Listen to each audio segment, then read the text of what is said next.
पंकज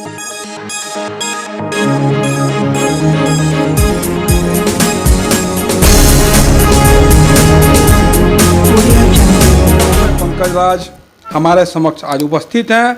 विनय कुमार उर्फ पप्पू जी जो ward number 28 के वार्ड पार्षद हैं। मैं उनके बारे में कुछ जानूंगा कि अपने क्षेत्र में अपने लोगों के लिए क्या क्या किए हैं, उनके कार्य से पब्लिक संतुष्ट है या नहीं है। जनता की आवाज़ न्यूज़ 24 में आपका स्वागत है। धन्यवाद सर, मेरा पहला सवाल सबसे ये है कि आप जिस ओहदे पे हैं, आप सर अपने क्षेत्र अपने लोगों के लिए सर क्या क्या किए उसके बारे में सर बताएंगे।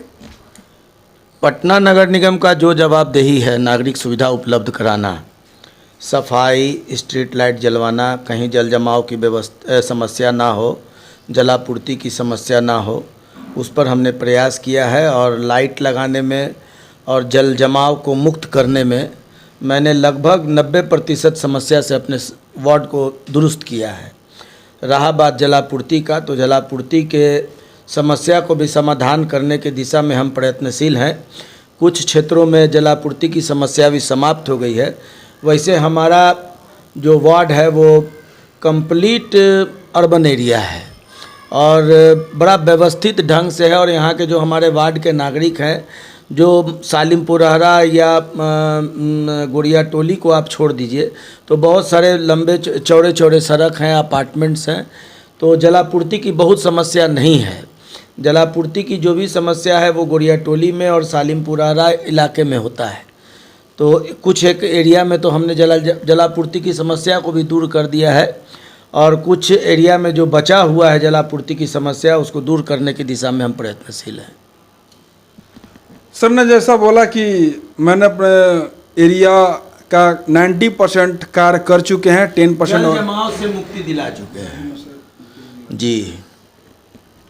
सर, दूसरा सवाल साहब से यह है कि इस बार जो 2020 बिहार विधानसभा का जो चुनाव होने वाला है, इसमें सर आप सर किसकी सरकार देखना चाहते हैं, जो माननीय नीतीश कुमार जी हैं या सर कोई नया चेहरा। देखिए, पटना नगर निगम के अधिकार और क्षेत्र की बात किया जाए तो वर्तमान की सरकार या पूर्व की सरकार, दोनों ने पटना नगर निगम की असमत को लूटने का काम किया है।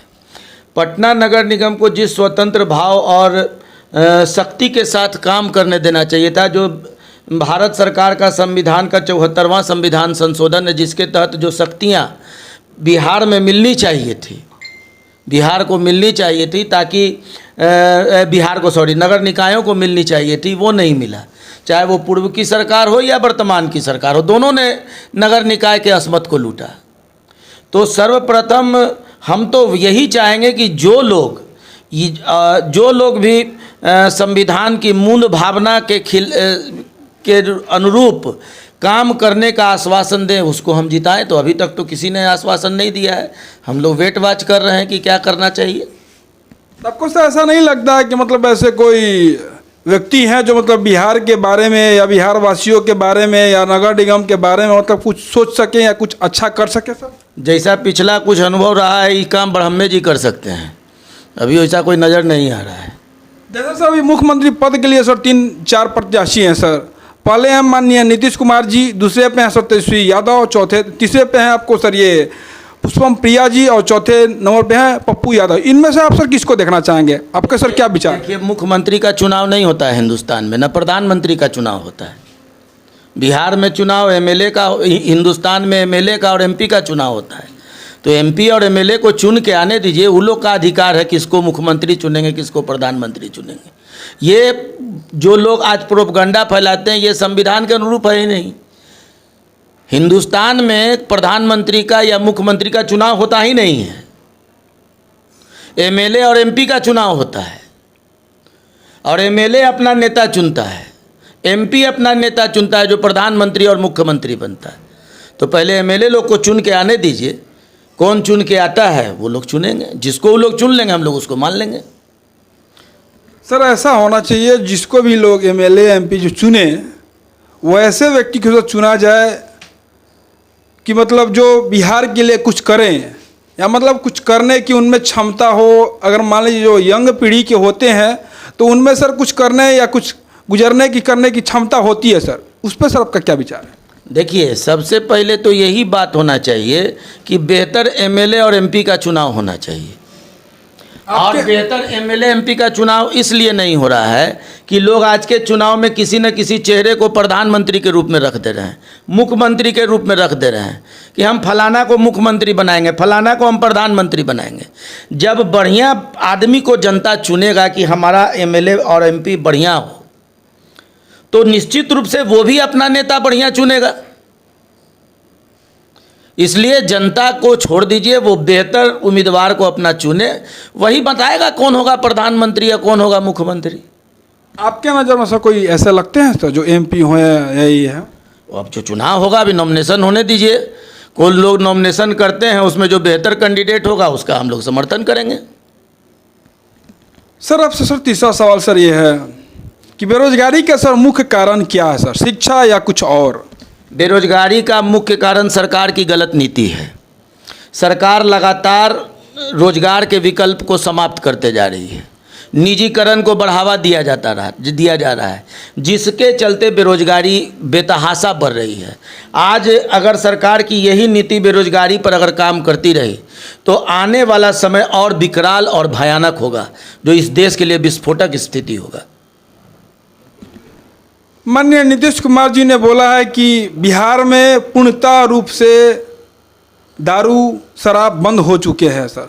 ये जो हर गली हर चौराहे हर मोहल्ले में जो सर ये बिक रहा है सर दारू, ये सर इस पे सर आपका क्या विचार है? ये तो बेहतर आप जानते हैं, इस पर नीतीश कुमार जी बताएंगे। और अब तो जनता को फैसला करना है। सर पहले तो मान लीजिए सर बिकता था दारू कि मतलब होता था कि नहीं, बिहार में जब चालू है तो होता था। अब सर घर घर पार्सल किया जा रहा है सर। मान लीजिए जो पहले बिकता था 1000 में, आज वो बिक रहा है 1500 में। इसमें सर आपको सर ऐसा कुछ नहीं लगता कि यहाँ के जो नज़दीकी के जो थाना इंचार्ज होंगे या कोई जो पुलिसकर्मी होंगे, मतलब उनको ऐसा कुछ जाता होगा तभी ना सर ये मतलब गैर कानूनी रूप से ये दारू धारा प्रवाह बिक रहा है? सरकार तो ऐसा हमको नहीं लगता है कि मानती। काहे कि जो पुलिस के मुखिया तो थे उनको तो अब सरकार में शामिल किया जाएगा, उनको तो पुरस्कृत किया गया। सरकार तो ऐसा नहीं मानती। बट सर आप भी जानते हैं गुप्तेश्वर पांडे जी को अब तो पार्टी में मिला लिया गया। उनकी पुलिसिंग की बेहतरी को देख के ही मुख्यमंत्री जी ने उनको पार्टी में मिलाए होंगे, तो अब तो उनको पुरस्कृत किया गया। मतलब सरकार के नज़र में ऐसा कुछ नहीं है। आप भी सर जानते हैं कि हर गली हर मोहल्ले में ऐसे 4-5 मतलब चल रहे हैं गैर कानूनी रूप से। जैसे मान लीजिए आपको शराब, तो वहाँ के जो नज़दीकी जो थाना इंचार्ज होंगे तो उनको तो सर खबर होगा, उन पर सर कार्रवाई क्यों नहीं किया जा रहा सर? अभी तो सरकार बताएगा ना, हमसे पूछ रहे हैं आप। हम लोग तो वार्ड पार्षद हैं, कहीं कूड़ा नहीं है तो कूड़ा नहीं का है उठाइए, हम बताएंगे। अब तो ये बात आपको एमपी साहब और एमएलए साहब से पूछना चाहिए कि फलना जगह दारू बिक रहा है, थानेदार का संलिप्तता है कि नहीं है, आप इस पर क्या कार्रवाई कर रहे हैं? इसमें वार्ड पार्षद का तो प्रश्न नहीं है। वार्ड पार्षद से प्रश्न पूछना है कि कहीं कूड़ा काहे लगा हुआ है, कहीं का जल जमाव काहे है, कहीं जलापूर्ति क्यों नहीं। हम लोग की तो कोई भूमिका ही नहीं। क्यों सर आप जब ये इस पद पे हैं, स्थापित हैं, तो आपको तो सर मालूम हो। हम लोग का कोई अधिकार क्षेत्र में नहीं है। अधिकार क्षेत्र में विधायक का है, मिनिस्टर का है, एमपी का है, एमएलए का है। उन लोग को जवाब देना चाहिए। आपका सर इसमें सर कोई अधिकार? वही हमारा अधिकार नहीं है। क्या अधिकार है बताइए? आप पत्रकार हैं, वरिष्ठ पत्रकार हैं, एक काउंसलर क्या कर सकता है इसमें? उस पर तो सर आरोप लगा ही सकता है कि ये हम आरोप लगाएं जब आप जान ही रहे हैं कि गली गली बिक रहा है। तो ये प्रश्न उनसे ना पूछिए। सर चौथा सवाल आपसे सर ये है कि जो नीतीश कुमार जी एक स्टेटमेंट दिए हैं, बहुत पुराना है, उस पर बहुत सारे नेता अभी ये मंत्री लोग उसको पालन करके आज उस ओहदे पर पहुंचे हुए हैं कि गरीबी मिटाओ। आपको सर क्या लगता है सर, गरीबी मिट रहा है या सर गरीबों को मिटाया जा रहा है? बेरोजगारी बढ़ रहा है तो गरीबी बढ़ रहा है। अगर रोजगार के युवा नौजवान अगर रोजगार के लिए रोड पर भटक रहा है तो बेरोजगारी बढ़ रहा है, और जब बेरोजगारी बढ़ रहा है तो निश्चित रूप से गरीबी नहीं हटा। एक और सर लेटेस्ट न्यूज है माननीय नीतीश कुमार जी का, दिए हैं स्टेटमेंट कि जो गरीब स्तर के लोग हैं, जो ST SC या अति पिछड़े, उनके घर में अगर मर्डर हो जाती है, हत्या हो जाती है, तो उनको सरकारी नौकरी दी जाएगी। मेरा सर आपसे सर पूछना ये है कि सर मरने के बाद ही सरकारी नौकरी क्यों दी जाएगी, या जीते जी नौकरी क्यों नहीं दी जाएगी? इस पर सर आपका क्या विचार है? अब इस पर तो ये मुख्यमंत्री जी बताएंगे, हम क्या बताएं इसमें। इससे सर आपको सर नहीं लगता है कि ये अराजकता फैलेगी, इस पे सर क्राइम रेट जो है बिहार का ऐसे भी बढ़ा हुआ है और बढ़ेगी? आपको सर नहीं लगता है? ये प्रश्न जो आप हमसे जो पूछ रहे हैं, ये सारे प्रश्न अभी विधायकों के लिए है। वो लोग अभी जनता के बीच जा रहे हैं, और जाके उनसे पूछिए कि आप जनता के बीच में जा रहे हैं, सरकार ने जो यह कानून बनाया है उस पर आपका नज़रिया क्या है।